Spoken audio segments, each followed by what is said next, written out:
Hello, everyone, and welcome back to the Game Souk. I feel like we've got a million holidays going on right now, but I loved our card that Eliza created as us as Easter bunnies. Happy Easter, happy Passover, happy, I guess, April Fool's Day this week. We've got a lot of things going on. A lot of news out of Epic. I'm going to kick off with, we've got a lot to cover, so I'm just going to dive right in. We covered the layoffs last week, and I think we covered the Android news that Tim Sweeney tweeted last week.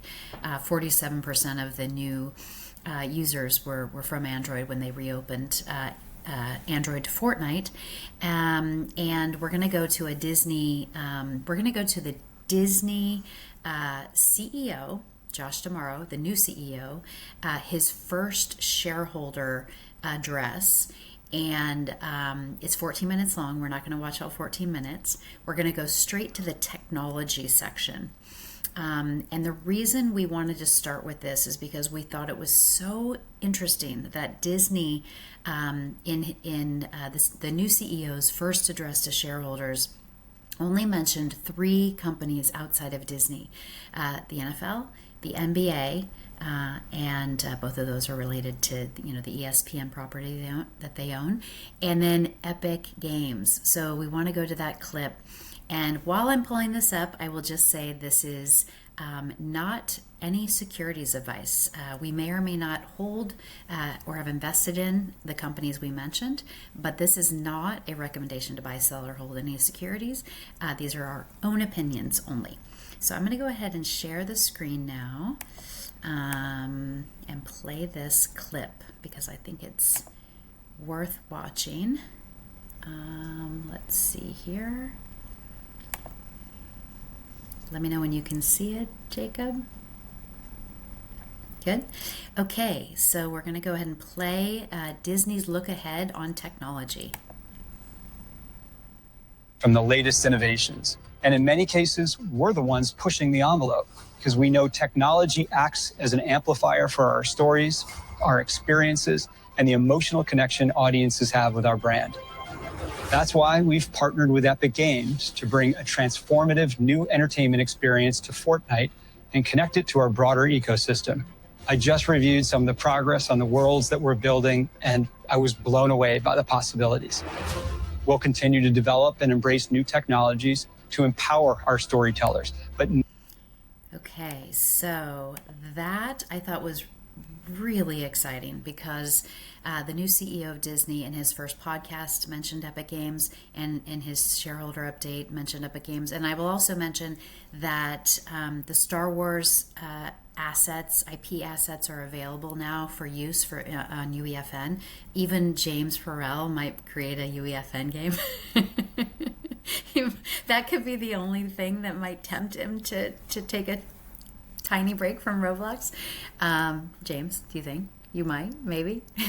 Yeah, I mean, I love the Star Wars you're on IP. mute. So, oh yeah, so I love the Star Wars IP. So would love to do something with it. Yeah, great. Okay, so we're going to start with you, James, and stay on the topic of gaming, because there was some really big news this week out of, I'm not sure how to, Baobab Studios acquiring some media rights in Roblox. Tell us about this. Yeah, so Baobab have been in the space for a little while. They've tried to create like some of their own IP. They've tried to create games, and honestly, not had that much success. But at heart, they are an IP creator, and they have got like a lot of success in that, like Emmy awards and stuff like that. This week they announced that they have acquired the rights of Deep Woken, which is a horror-based game, so a horror-based survival game. Barry's Prison Run, which is you run away from someone called Barry in a prison. And then the other one is called Natural Disaster. I don't know how else to describe it, to be honest with you. The other one is called Natural Disaster Survival. And so in that one, basically, you're all on an island. They throw you loads of different natural disasters, and you just have to survive it. So they could be like tsunamis, typhoons, all that type of thing. And so what they've said that they want to do with these 3 IPs is expand them. do animated series, do films, and just expand those universes. I think, obviously, I'm a big believer of this. I think IP in general on Roblox is going to be huge off platform. I think there's a lot of people that could be fans of not just these three games, but many of the different IPs that are on there. I think there's a lot of opportunity there. So it's exciting to see that someone else coming in and acquiring some rights. With obviously the most recent ones before these being Grow a Garden, Steal a Brain Rot, being sort of acquired and have films coming out. Out of the three, though, Angie, I think the one that makes the most sense is Deep Woken. It already has a storyline. It already has like quite a lot of lore, and it's horror based. So I think most people listening and most people that have probably read about it will go, if they know what Deep Woken is, they go, okay, I can see that making sense, and I can see sort of probably where they'll go with it. NDS, a natural disaster. I think if any of you have ever seen the Lego movie, great movie. I feel like it'll be a little bit more like that way type, sort of messing around with the IP, because it doesn't have a storyline. It is just survive some weather effectively, albeit very extreme weather. And then Barry's Prison Run is probably the most interesting to me. It's got a lot of engagement in terms of how many people are playing it, but it is the best way to describe it is like a glorified obby. But obviously Barry is the one chasing you, so you could see them turning it into some form of horror. But overall, very exciting that someone's acquired some IP and exploring doing more with the IP off the platform. Eliza, you're in the business of... Oh, go ahead. Oh, and Miles just joined for his birthday. Everyone say happy birthday to Miles. I only joined to get birthday wishes on a live stream. That's why I'm here. No, I just wanted James to comment on really quick too, because I think there's a really interesting contrast between the other two or a few movie deals that have been announced, movie deals, which is, it feels like the others are people from outside of the space coming in and saying what's super popular right now and we can make buzz by making the movie. I mean, Story Kitchen's been in the space forever, so I don't actually do that. But I think Grow a Garden and Steal a Brain Rot have been these kind of like massive, crazy incline and crazy decline games. And I think this approach is really interesting because these three have been around forever and are super stable. And you're looking at Grow a Garden now and it's down from, I can't remember what the peak, it was some 20 something million concurrents, and it's at like 30K now. And so the question becomes, are you still going to make that movie? Is that still going to be worth it? Versus Forsaken has been stable, has a community, and DS does as well. And I agree with you. I think Barry is the strongest IP out of the bunch. I think it's going to be very much like, what's the game, like Neighbor? Hello Neighbor? The horror game with the neighbor chasing you, the smart AI. I said Deep Woken was going to be the strongest. It's Deep Woken. Yeah, I said Deep Woken. I think. Oh, you said that. I think Barry has the most iconic IP. Sorry. Because there's a main character, right, that chases you, whereas Deep Woken is part of. Yeah, I can see. I think it's more of I'm unsure the storyline. I think I can imagine a storyline with the other two. Barry's is, I don't know. So they've got to be creative. I mean, that's what they pay for, right? They're creatives. I gauge an iconicness based on how easy it is for a kid to draw it. And Deep Woken is like kind of like Lord of the Rings-esque, and Barry is like you need 3 colors. It still didn't hurt Lord of the character. It still didn't hurt Lord of the Rings, Yeah. So, no. Multi-layered question there. So I agree with the route you're going down. I think the Grow a Garden, Steal a Brain Rot is. I don't think Story Kitchen are as in the space as Baobab, and so I think they have gone. These are really popular. These are going to stay popular forever. A little bit naive, and we're going to go make a film on them. Do I think Grow a Garden will be still around this time next year? The honest answer is like no. I'd probably lean 90% towards no. The 10% is because recently Jandel has got involved again, and Jandel is very good at reviving games, so he may turn around and revive it. But 90% no. Steal a Brain Rot has stabilized at around 200,000 CCU. Do I think it'll still be around this time next year? Probably 40 or 50,000 CCU. Not definitely not the heights it's at now, but it depends on where the Brain Rot trend goes. And so that'll be super interesting. But I think the other ones that they've announced make a lot more sense. They've got stable communities. They have got people that are interested in it. The reason why I think Deep Woken is the most interesting one is because Deep Woken is an older IP, and so like you were just saying about Lord of the Rings, I think the importance of these IPs existing off the platform is not can we drive people back to play the games, can we get people interested in the universe that won't ever play the game. So could I get Eliza to like Deep Woken based off the storyline and stuff like that with no intention to ever get her to play the game, essentially? Whereas I feel like, personally, I feel like Barry's Prison Run will require that. It will be a younger audience and they will want to go play it, which is good for the game. But I think someone like Deep Woken is stronger, like much long term. I think if they do very well with that, Deep Woken could be around for 5+ sort of years, comics, films, series, stuff like that. Yeah, I completely agree with you, James, on all of this. I think strategy wise, the fact that these have longevity is amazing.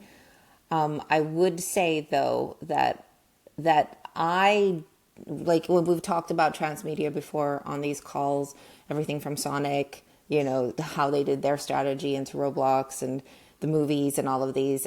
Even take something like League of Legends and what was Arcane, and Arcane just falling because it was just so costly. I think personally, my feeling is like, and I always will be because Visible Realms is all about, my company's all about digital first. I just think it should be a flywheel. I think it should be a digital first because it's already happening online. They're already, there's a flywheel between YouTube and Roblox. I kind of don't feel like it's a fit for the old world. I think there's a whole new world being created here, and I want to move. I think they should all be moving into that space. And I think it's no better time than now. I think the biggest risk you outlined, and then this is definitely more for Grow a Garden and for the do big scenarios, is it won't be a thing by the time it ends up in the writer's room or into production, and you've sunk a bunch of money and it's a big bust, and everybody gets disappointment and buyer's remorse and all of these other things. And to me, that's bad business. So that's my take on things. Yeah. Yeah, it is. It's going to be exciting to watch how this unfolds. But, we've always been of the mindset that you kind of just described, Eliza, which is this is a fast moving space and you don't have the luxury of doing traditional legacy media timelines. It's too risky. So anyway, but let's switch. So this week I was in West Palm Beach on a panel about kind of an extension of child safety and age verification. We wrote our first report on age verification because of Roblox and Discord, and then we really kind of dug into the details and realized we first need to figure out who is human on the internet, which actors are human, which actors are an agent that has been deployed by a human, and which actors are bots. So check out our report if you want to read more about that. But we did have some news this week to talk about. Keshav and Xandros are going to cover around COPPA rules and their impact on child safety. It looks like there are some new amendments that are going to be taking effect in about 20 days, or in exactly 20 days. So Keshav, what's happening here? Yep. So I think in line with what's happening globally, COPPA is also the US is also looking to expand their compliance, especially for privacy protection online. And to begin with that, first, the last time COPPA was updated was in 2013, the last framework that they had built. And now, finally, in 2025, they introduced a flurry of changes to introduce more specific requirements around parental consent, data collection, and product design.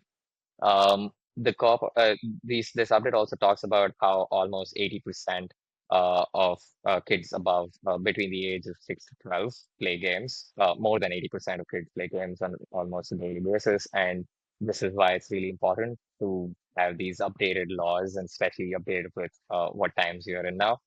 Um, the bigger updates, I think there's three big changes, specifically mandated changes that COPPA has come up with. The first one is a shift to granular parental consent.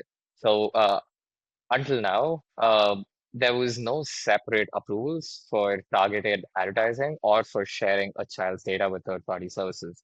Both of those were always coupled together, so the consent was all or nothing, so forcing parents to either accept all data practices or deny access entirely. But going forward, these are going to be separate opt-in approvals, both for targeted advertising as well as for sharing the child's data. And the second biggest change is going to be expanding the definition of personal data. So this updated rule that comes into effect in 20 days is going to broaden what qualifies as personal information. So now it includes biometric identifiers. It includes reflecting the growing use of voice chat, facial recognition, and identity verification tools across these gaming platforms. Um, the I feel like there's another comment the FTC has made, especially for this point, that is expanding the definition, where the FTC says they're going to reinforce data minimization and retention requirements.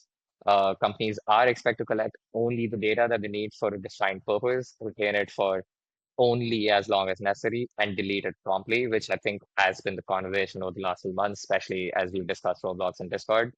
And what this means for developers is developing an audited data pipeline end to end. So features like voice chat or identity verification may now fall under stricter scrutiny, particularly in multiplayer and social environments, which I believe encompasses most of the gaming universe now.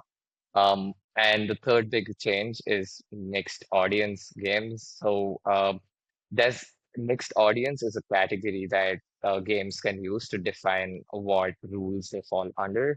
But going forward, if a game appeals to children through its visual style, audio, or themes, it falls under this category and is subject to COPPA. It doesn't matter even if adults make up a significant portion of the player base.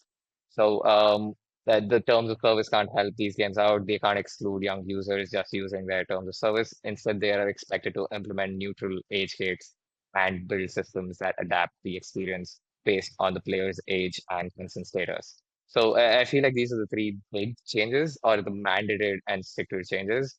The fourth one, but the law that isn't a part of the mandated change, but is something that COPPA has been talking about, is age verification and age assurance technologies. So in February, that's 1.5 months back, the FTC signaled support for these tools, stating it will not bring an enforcement action against an operator for collecting a child's personal information solely for the purpose of age verification, provided privacy and security safeguards are in place.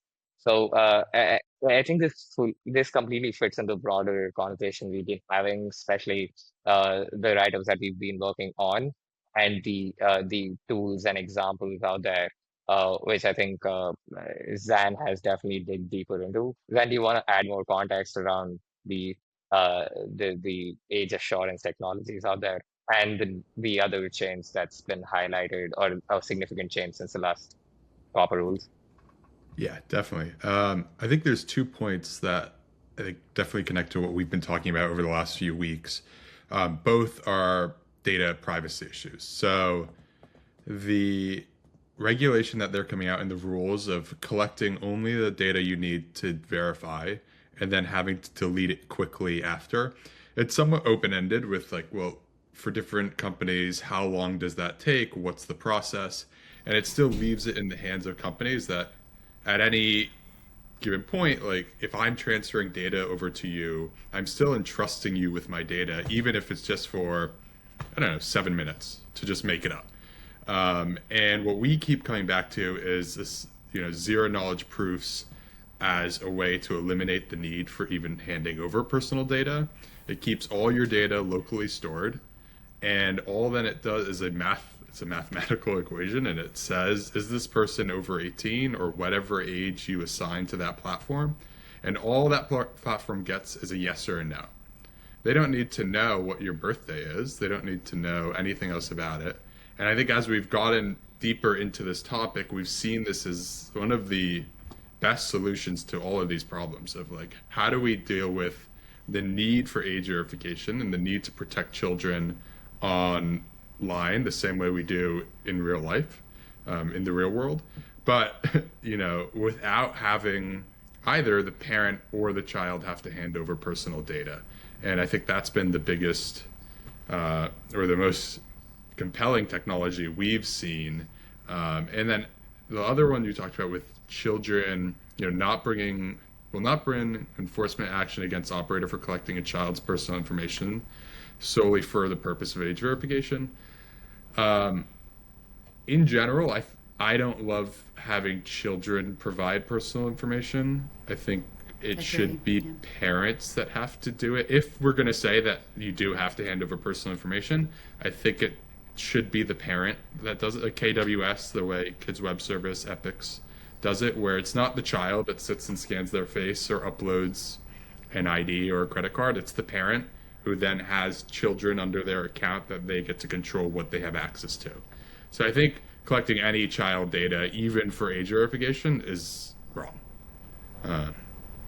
So I'm not sure what you might want to add, Angie, but that's where I think we broadly have been going with this. Yeah, I mean, anybody else jump in? Yeah. I think having that singular experience, right, where like something similar to what Kid Web Services does is you verify who you are once on a very protected platform, and then you can use that same verification and use that in different games. I feel like that definitely is the way to go. Given that doing it individually with each of these games and then trusting that all of them have that process and then have a partner behind them, where and it basically opens up your pipeline to a possibility of having other leaks across the board. So I feel like something similar to what KWS is doing sounds very optimistic for games to integrate into. Obviously, there's a lot of technical updates, and they want to do this without breaking their core experience, which is one of the concerns that is highlighted since these COPPA rules are coming into effect. That given that games are integrated into so many third-party SDKs, figuring out which SDK gets what, or what access of data any of these SDKs get is going to be a task. But I feel like there are a few products out there who are safe enough to maybe handle this going forward. Yeah, I mean, one of the things that we keep talking about is this idea, like, oh, you're going to give. You only have to give your personal information for, we'll just keep it for a few minutes. That's too long. Like, we should not be in a situation where we're asking kids, parents, anyone to turn over PII if we don't have to, and saying like, oh, trust us, is just not. It's not viable going forward. And I'd take it one step further, but it's not just like. You might trust, I'm just throwing out the first thing that comes to mind, Discord. You might trust Discord with your own personal information. Like, I trust that they're a great company. But then another step, like, they're not the ones actually doing the age verification. It is really some not random, but to an average consumer, most likely doesn't know the third-party actor who's really the one getting your data. Discord collects it, and then it passes on to this third party who is the one that actually controls your data. So if you have no understanding of that, then you think, oh, I'm just giving it to Discord, when really you're giving it to one of many third party actors that's doing face scans or IDs. So there's no control over where your data is going anymore. And Zan, I think the point you're making there is what's really stunted progress on this front globally, because in Europe you have the privacy headwinds that have obviously stopped people from wanting to kind of grab the ball and sole responsibility. In China, the state has a monopoly on privacy, on personal data verification, and in the US you have all the liability issues that come with that. And that, the soapbox that I've been standing on is eventually Google and Apple will take this over, and those points in each of those jurisdictions are exactly what's stopping them from wanting to play offense or take the initiative. So I think it's a really good point that the interchange and sort of who has ultimate responsibility for that is like a real sort of policy conundrum. Yeah, right. And you really see Apple already doing that. Apple has it integrated this week in the UK with the iOS 26 point whatever number we're on. And that's been specifically in the UK. There's been all these issues of it misidentifying people and putting them in child accounts on their iPhones, which is obviously a problem. But you see that transition happening within Apple and Google, and Google's own ZK proof that they do offer within their wallet. Yeah, I thought the Google ZK Proof product was great confirmation on our view that this is going to be a decentralized solution. This is a great application for blockchain technology because the permissionless aspect of it, you don't have to trust. You do it once. And the interesting thing, a lot of people at the conference were asking me about World and their, so the World technology scans your irises in your face, and that makes people really nervous, as it should. But those images are local on your device, and then that image is encrypted, divided up among many servers, and then you can delete those images as a user. So that's the other reason we like it, is that there's a there's a buffer between the human and all the platforms, whomever they are. Yeah. It's also physical verification, which, like, the actual scan, and I think this is what's really important, is stored locally. It's on that one device, so it happens physically in that moment, and then it's gone. It's never. It's deleted. It can't be accessed. So it ensures that can't be, you're not transferring data to any other device. And then moving forward, you have an ID that you use, that ID that tells, and they use ZK proofs, every platform that this person is using. World is proof of human, but even if we expand it to what age verification could be, this person is over 18, this person's under, or whatever age you want to say, or this person is a human, or it's a bot, or an AI agent.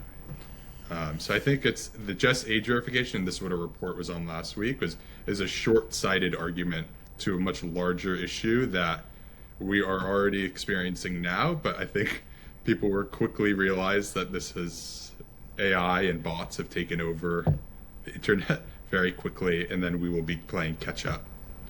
So that's what, you can read more on the report from last week. Perfect. And we're going to be doing an update on Discord as well that Keshav and Xandros are working on. Let's go to you, Mike, because there is a lot going on in the IPO market. We got the news that SpaceX filed their IPO confidentially. It could be the largest IPO to date. What's happening here? And give us context for this year in IPOs as well. Yeah, and inevitably this ties into, what I typically talk about, which is sort of the state of the AI market. Because SpaceX is not just SpaceX the way you think about it. Obviously, dominant business in propulsion and Starlink, but it's also XAI, and that includes X.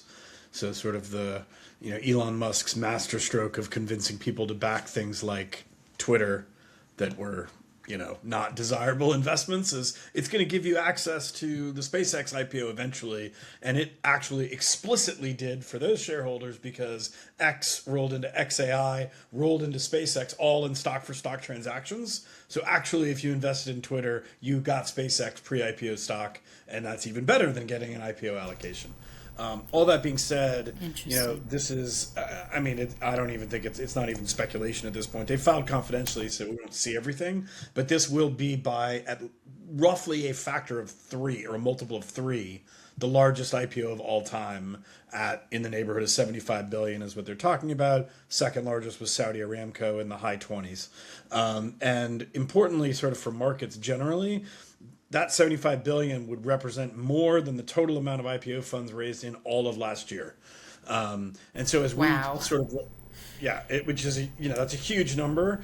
And when we think about what the impact that has on, especially growth investors, not just retail, but other allocators, with that sum of capital coming, it's sort of a headwind for tech in general, because people need to even if they're not getting an IPO allocation, they need to leave room in their portfolios to allocate to what will be a, let's call it conservatively, between $1.5 and $2 trillion company.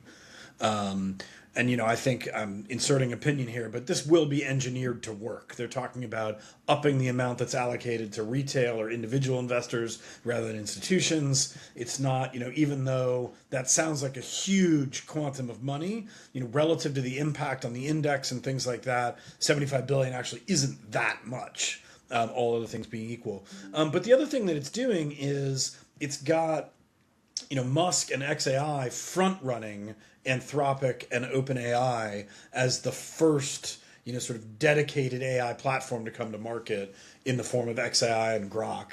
And they're obviously all hemorrhaging money in terms of the amount of CapEx that's happening, and pound for pound, i.e. relative to revenues or projected revenues, XAI is probably the worst offender. We'll see what happens. But that also brings more focus onto Anthropic and OpenAI. OpenAI closed its sort of add-on $10 billion raise to its prior round. They were able to do that by guaranteeing performance to some of their investors. That attracts private equity firms into that raise. And the importance of that, and I think it was a 17% preferred, so they're basically guaranteed a 17% performance, gives them preference over other common investors and that sort of thing. But it's also important to their ecosystem because bringing private equity firms in seeds a demand for the enterprise product, because PE firms control large portfolios that they want to make as efficient as possible, right? So they're actually aligning their investor base with the user base in which they're playing catch up to Anthropic, which has always been, sort of, I shouldn't say always, but it feels like a long time. It's only been sort of 2 years, but has been enterprise first, and that's where they've been winning. So a couple of things are happening there also. On the OpenAI side, there was I believe it was a Bloomberg story that I think kind of captures the moment in saying that there's been a lot of frustration around OpenAI's partnerships with their commercial users. So think Airbnb and eBay and folks like that are trying. StubHub was mentioned in the article. Folks who are trying to integrate purchasing into ChatGPT chats. That it's kind of fallen on its face. You can't actually execute transactions inside ChatGPT. The APIs are wonky, etc. Another way in which it's understandable why there's been this sort of code red moment and the focus on the super app and this sort of thing. There are a lot of stumbles within OpenAI right now that they're working hard to fix. Contrast that to, it's sort of a rare stumble for Anthropic, but Anthropic, I literally, because this came out yesterday, we were joking internally that I thought this might be an April Fool's joke. This is just due insane. Due to human error, a very significant amount of Anthropic's code related to the Claude agent capability was publicly released by accident, right? And you just can't make it up that this company that is in the business of automating everything has a leak due to human error as opposed to something else, right? And they quickly claim that, by the way. And again, not an April Fool's joke.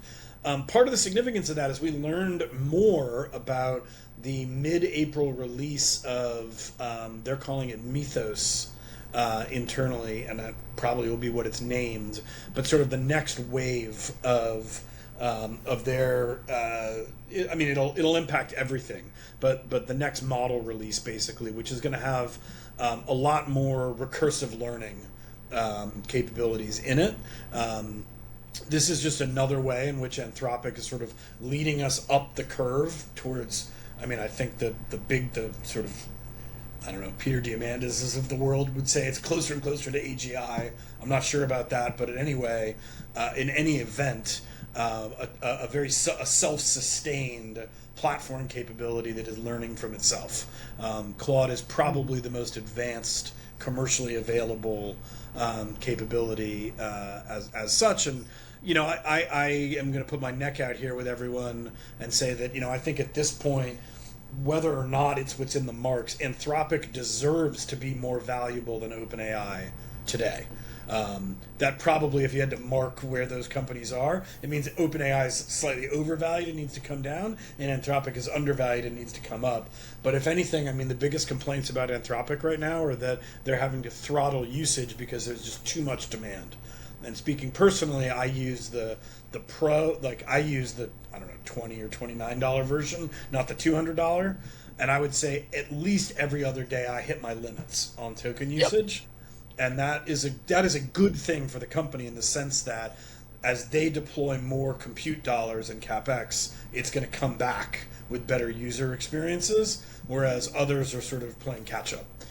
So anyway, that's the state. That is all very relevant because, coming back to your prompt around IPOs, almost certainly OpenAI and Anthropic will go public towards the end of the year, and it is going to be this giant SpaceX IPO that paves the way, or pollutes the road, depending on depending on market conditions for that. And of course, I don't need to comment on last night and sort of the reversals, Trump's speech that is creating reversals around expectations on the Iran war. But these are not exactly the most stable markets to be launching the largest IPOs of all time into. So a lot hinges on that trajectory. And they'll take up a lot of air in the room, and it's going to be more difficult, I would argue, even if they do well, for other companies to compete with that. And I was going to ask you, Mike, though, this leak of the source code, and given their customer base is made up of enterprises, do you think this impacts the long-term business model? Do enterprises ask, wait a second, Anthropic just leaked their code. What does that mean for us? Yeah, I don't think it's security related. At least I am not aware of anyone saying, oh, this is a security risk or it's opening back doors or things like that. It's more that they showed you the roadmap of where this is going and so more competitive. Invited mimicry in some ways. But I don't think that mimicry is going to diminish their overall value, in the sense that Claude represents a increasingly well-established, I'll call it, ecosystem. There are multiple interfaces, and in general, the security is pretty good, and the branding is pretty good. I think within the AI dedicated world, the takes that I see more of are like, oh my god, this Mythos, what's going to happen here? As opposed to the night of, so March 30, midnight March 31 into April 1 or whatever, right, was more of like people breathlessly downloading everything they could and examining it, which, I mean, that's beyond my expertise, but like I think that was pretty short-lived. Okay, so the Korean developer that woke up at 4 a.m. and copied the entire thing, he's not going to be a sustainable competitor to Anthropic. I seriously doubt it. Okay, got it. By the way, in the sense, importantly, that like even, I mean, OpenClaw is very, very important, or what Moltbot becoming OpenClaw. But I would argue that for many serious developers, Claude Code has significantly more adoption, despite the fact that many of its features are copied and embedded in an open source piece of software. Like the open source competition is not stopping the trajectory to me. Which, of course, the Korean developer, like, he's not going to be able to charge $20 a month for his copy of, obviously. Right. Miles, did you want to add something? I mean, I was just going to second Mike's opinion. I'm on the exact same Claude program, and I've literally noticed a difference in the last, 4 weeks. I feel like I used to be getting way more usage out of it, and it's just I run out of data every single day, and I've been re-upping. I mean, they've probably taken $60 from me this week just because I'm using it for everything I'm working on, and I just keep re-upping. So it's exciting, and I only just started working with. Do you miss that $60, or are you I need No, I needed it. I think the number one way for adoption of these things is the second you start using it, you get it. I've told everyone that. It's completely changed how I think about all of this, running projects on it. I couldn't agree more. They're creating scarcity and they're identifying the ROI based on the marginal use case. And this whole, we were talking about, all these companies have to justify their ROI and blah blah blah blah blah. Miles, you just did it right there. Yeah, no, I'm very comfortable paying them money. Like it's like having my own assistant. 100%. I mean, it's just so amazing. I just flashed to those end caps in retail that have all the gift cards. You know, the Starbucks, Roblox, blah blah blah. There's going to be a Claude. 100%. Actually, maybe that's what you should ask for your birthday.